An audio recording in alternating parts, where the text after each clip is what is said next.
Hello mga lalabs. Kumusta na po kayo?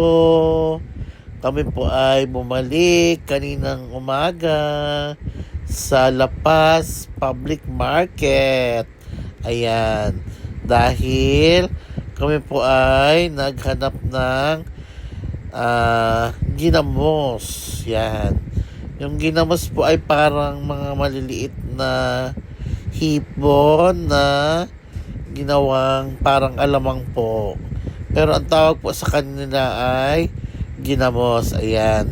Tinuro po kami ni Manang dito daw po sa kabilang pwesto sa padalawang kanto. Yan. Diyan daw po mayroong ginamos. Ayan. So, gustong-gusto po kasi ng nanay ko na kumain ng ginamos. Ayan, pinipigaan niya lang po yan ng kalamansi.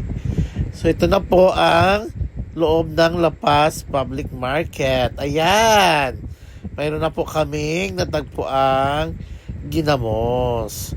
So, ganyan po ang itsura ng ginamos. Ayan.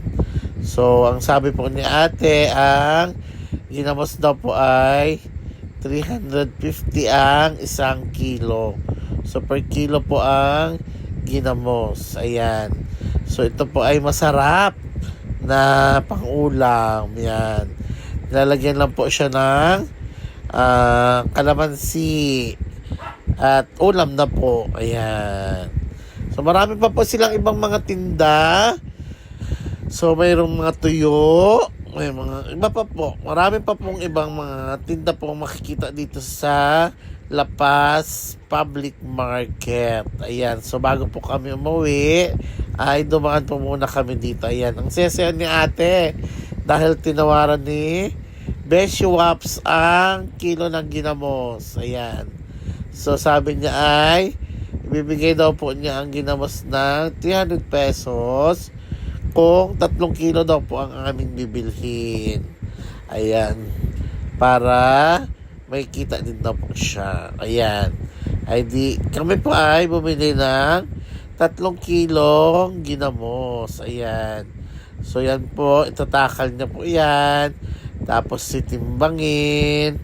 At pagkatapos po ay i-vacuum. Ayan. Mayroon po din kami nakitang pansit molo. Yan.